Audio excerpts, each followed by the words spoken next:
Praise the lord. ఈరోజు మీకోసం జీవముగల దేవుని మాట. యోహాను సువార్త 14వ అధ్యాయము 26వ వచనం.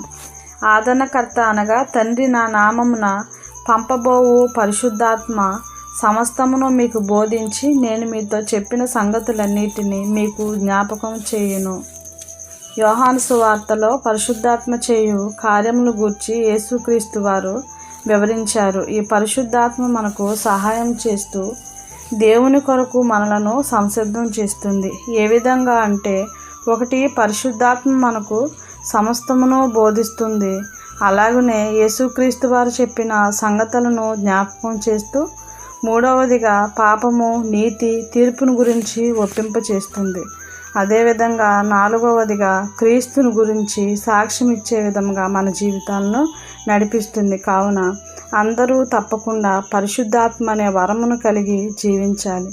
దేవుని ఆత్మ లేకుండా తండ్రి యొక్క పిల్లలముగా మనం జీవించలేము. కావున తండ్రి ఆత్మను కలిగి అనునిత్యము నడిపించబడాలి. అంతేగాని ఆయన ఆత్మను కలిగి లేకుండా ఆయన పిల్లలమే మేము కూడా అనే తలంపులలో విశ్వాసి ఉండకూడదు.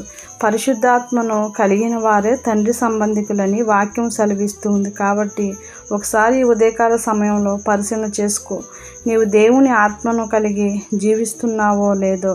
ఈ వాక్యపు వెలుగులో నీ జీవితాన్ని ఒకసారి పరిశీలన చేసుకుని సరిచూసుకుని పరిశుద్ధాత్మను కలిగి జీవించు. దేవుడి ఉదయకాల సమయంలో ఆయన మాటల ప్రకారం అందరినీ నడిపించును గాక. ఆమేన్. ప్రార్థన. మహోన్నతుడువు మా గొప్ప దేవుడవు తండ్రి, మీకు స్తోత్రము.